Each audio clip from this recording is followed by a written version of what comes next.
Favorite question, lahat ng rest backers na kasama mo ngayon ay siguradong handa ng magpasabog ng performances. Pero ano ang dapat naming abangan sa'yo?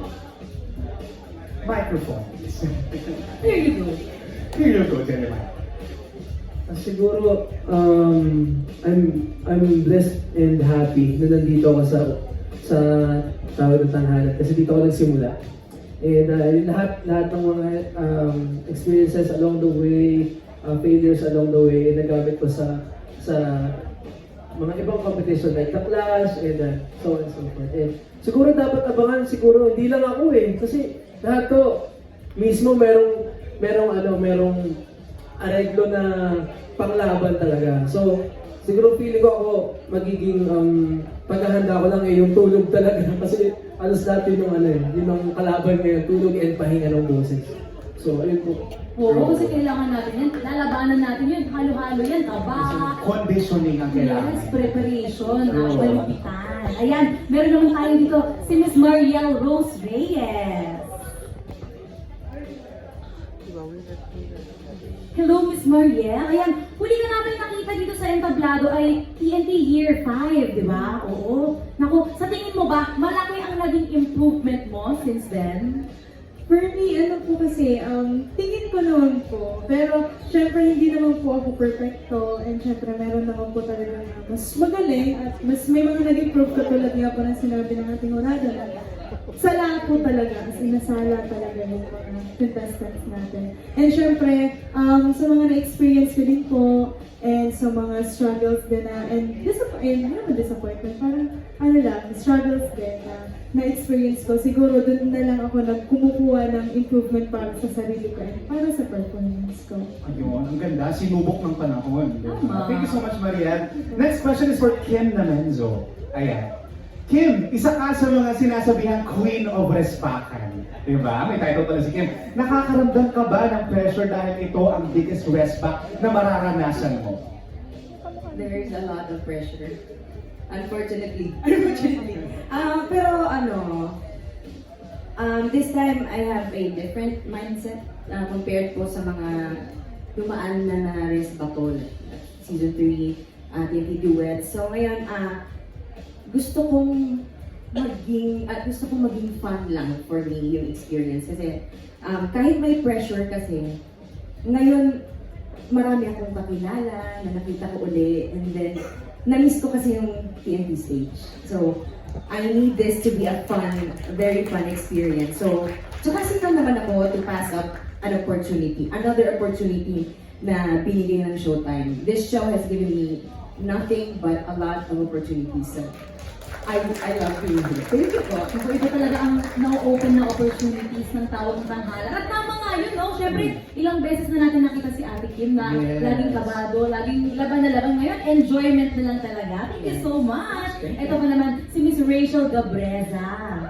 Ito na siya, no? Lumaban at nagwagi sa isang international competition sa London. Sa tingin mo ba, ano ang magiging edge mo dito sa iyong resback? Ako, for me naman, lahat po kami may edge. Siguro ako na lang, like what King said, is that we just need to enjoy.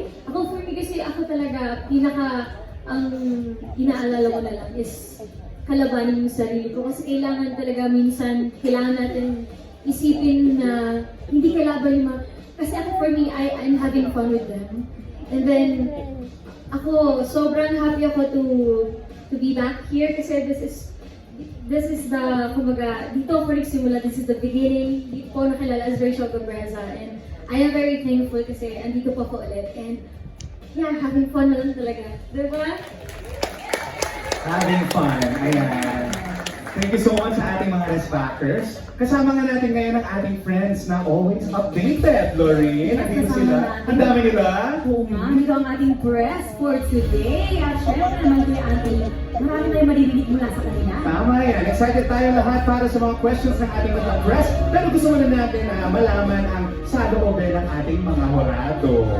Ayan. Dahil resbackers po, lahat ng contenders dito, mas magiging strict ba kayo sa pagiging horado? Ay, Ate Kay?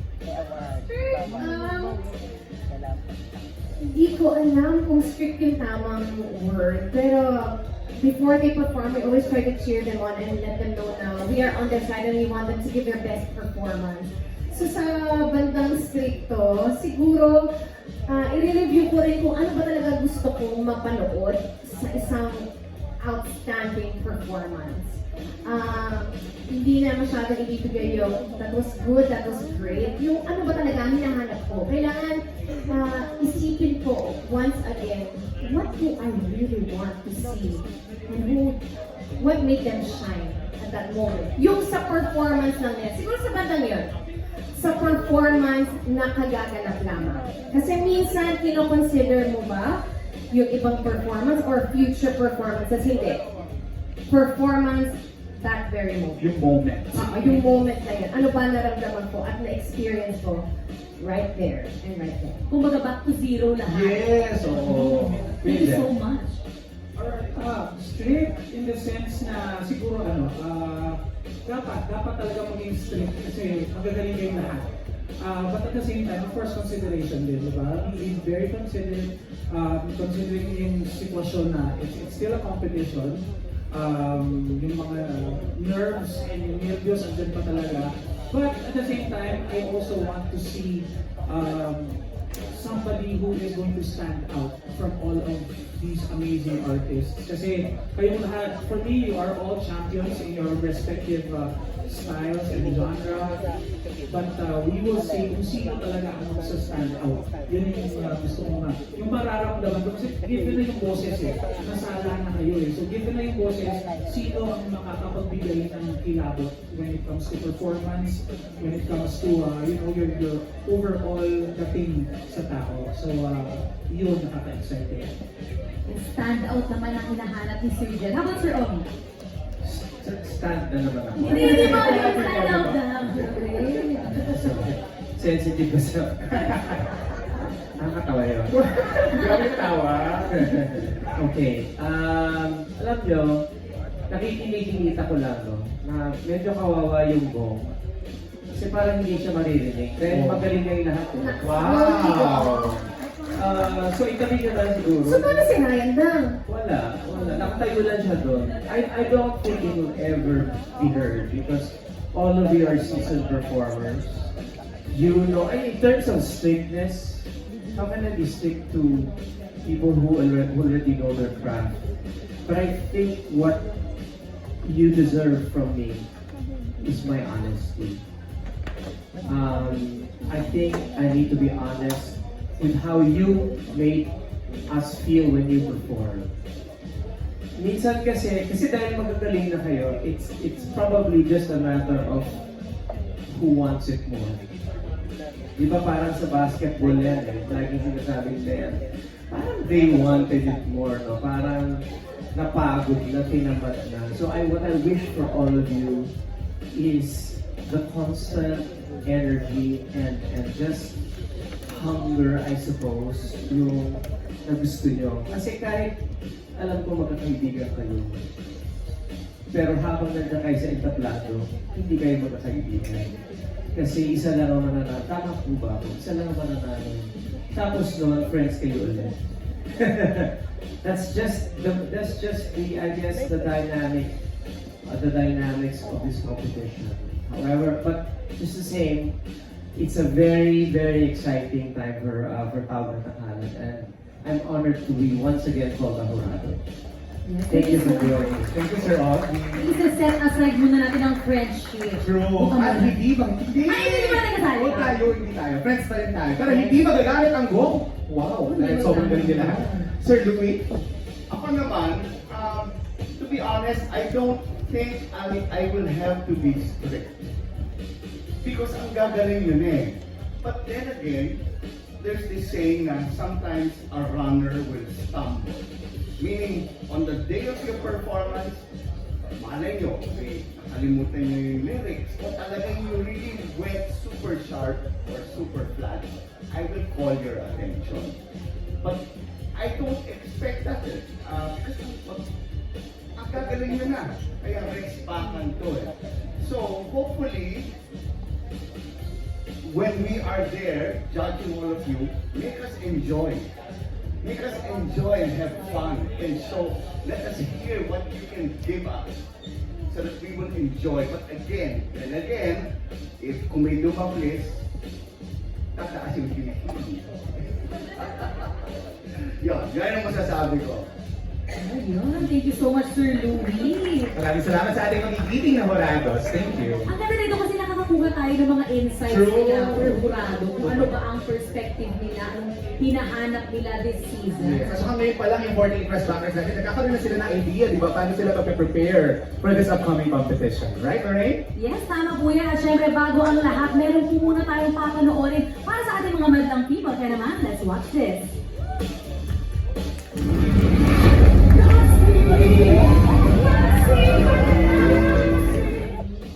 Siguro, what's your best tip for the contestants in terms of their preparation and how are they gonna leave an impact on the day of their performance? Give an impact, no? Everyone has competed more than one time here. I think yung hindi talaga sila pwedeng mag-give up eh. Kung ano man yung kailangan nilang isipin for that day, isipin yung you will be your own worst enemy. So, befriend yourself. Take yourself out on dates. Yung mga ganyan, di ba? Ngayon naman, kahit papaano, ang dami na online on how to get rid of the nerves, di ba? The anxiety.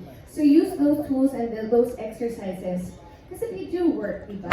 Be inspired. Ano ba nag-i-inspire sa'yo? Ano ba yung unang nagpakilig sa'yo the first time you step on that TNT stage? Magbalik tanaw kayo habang nandito kayo. Ibalik niyo yun, yung talagang gigil na di mo mawari. Buhayin niyo yung little Isaac or kung sino man yung, di ba may Sasha Fierce? Di ba? Pangalanan yung sarili niyo. Sa TNT, eto ako. Di ako to yung mahiyain, yung takot, yung whatever. May iba akong katauhan at makikita niyo siya at magwawagi siya dito today. Good luck sa inyo. Naman, there shouldn't be a day when you are not prepared. Okay? Think of that. Kailangan, kung kailangan tawagin, anytime, you have to be 100% prepared. Kumbaga, kung sa basketball, diba, sa jogging, iba kapag may substitute, kapag tinawag ka, preparado kayo. So number 1 yon. Always be ready. 100%. Gawin mo ng 110%. Always. Ngayon, yung impact, kailangan ang gawin mo. Okay, impact. Just be yourself. Maybe others will not like you for who you are. But that's just one person. Ang laki-laki ng mundo. Di ba? And you're bound to make someone fall in love with your singing. At least you are not deviating from who you really are. What's important kung sino kayo, yung pakita niyo kung sino kayo talaga at mamahalin kayo. Kung may ayaw sa inyo, problema nila yun. Pero, what's important, you are who you are. That's the only way you can live to a good, magkaroon ng impact. Yeah. So, think of that. So, be prepared, always be prepared. Just be yourself and shine. Thank you. For the contestants, siguro piliin na ako ng isa, si Jezza. Sige pa. Jezza?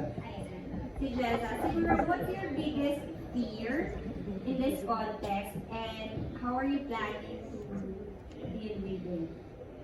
Siyempre po, ang kinakatakutan ko po talaga is yung sarili ko.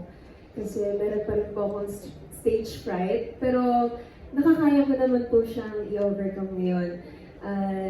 Ayun po. Paano mo siya i-handle this time around? Na, syempre, binigyan ka ulit ng chance na magbalik dito sa TNT. Siyempre po yung eagerness po na talaga may bigay ko po ng justice yung mga piyesa po na kakantahin ko po. At siyempre, nakakatulong din po sa akin yung palagi po ako nananalangin.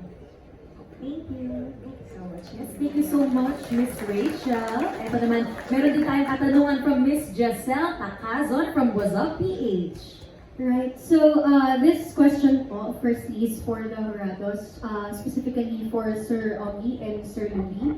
So the question that I have is, personally po, for you, how does this show or specifically this segment, which is Tawag ng Tanghalan, has helped in terms of making an impact or shaping the music industry in terms of discovering new, of course, talented people like them? Hi. Hi po. I have two words. Sofronia Vasquez. I think the story says it all. Story of perseverance. Story of someone who had a dream and never stopped until he nakamit niya yung dream na yun. So, in terms of impact, I believe he started here and he still became a coach. Diba? Sino ba dito kinoach ni So? Ayun din, diba? So, he continues to leave an impact on the lives of so many of these singers. And I think now that he is internationally renowned, he will leave a more of a bigger impact to so many. So, that's, ano yung sabi ng mga Gen Z ngayon? Coded. TNT coded. So, I think those are the two words. I'm sorry, can you repeat the question?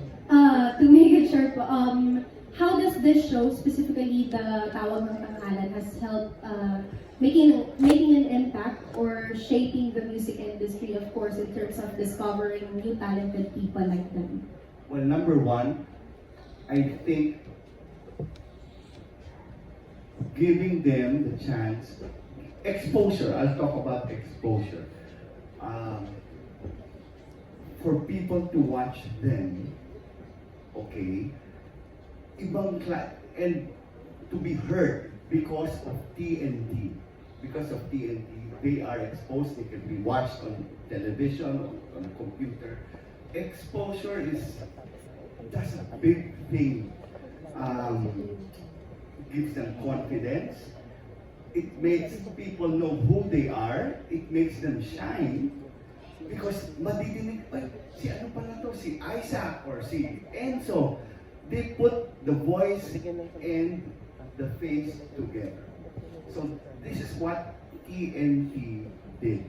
Even for me as a Horado, I mean, I'm a musical director, songwriter, but because of Tawag ng Tanghalan and Showtime, I'm very grateful that they put the name and the face together. So parang akong contestant din.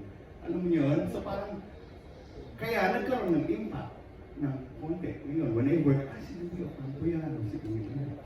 So, that's my... Thank you so much for that, Sir Louie. Now, for the rest backers, I will choose one as well. Po. Maybe I'll choose Dylan. Yes, Dylan. Yeah.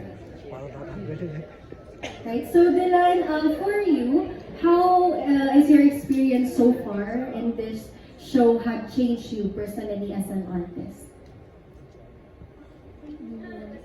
Yeah, sure. How did this experience that you had so far in this show had changed you as an artist?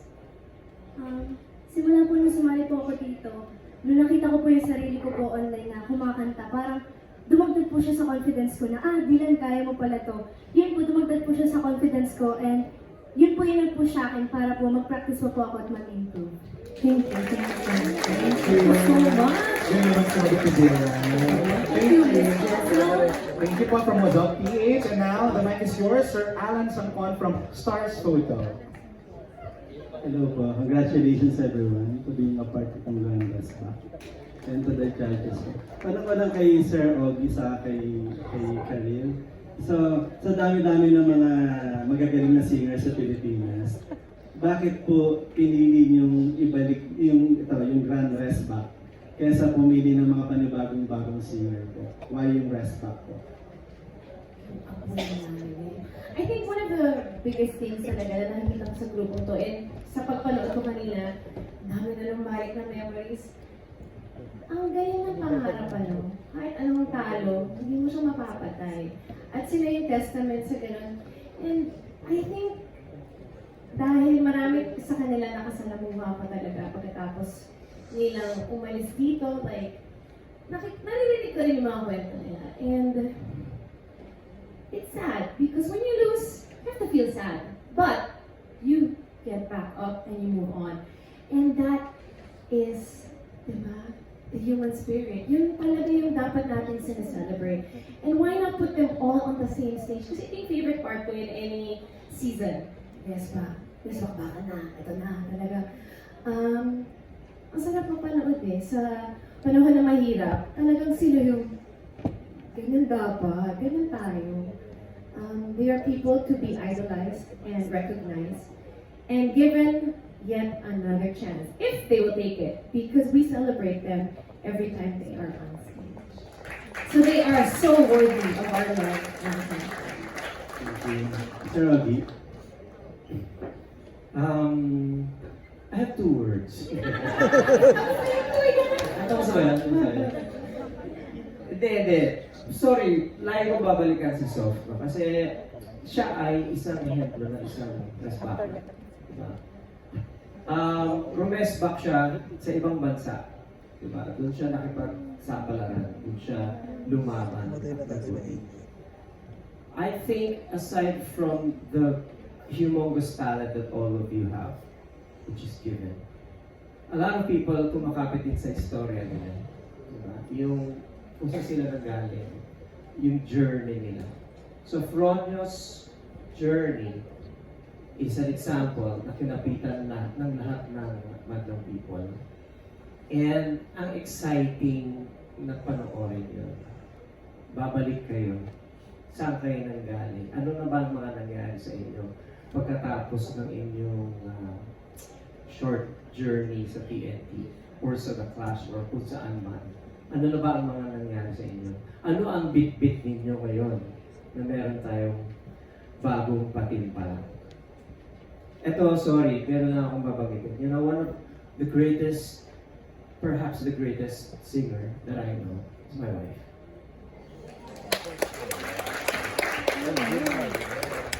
Bias ko yun eh. Kahit biased ako. But for someone who is with her every day, I see that, I call it the beautiful struggle. And she always says, ngayon na, medyo maganda na siya, and she's struggling with her voice, but she continues to try and improve herself. So kumbaga siya, rume-respect din.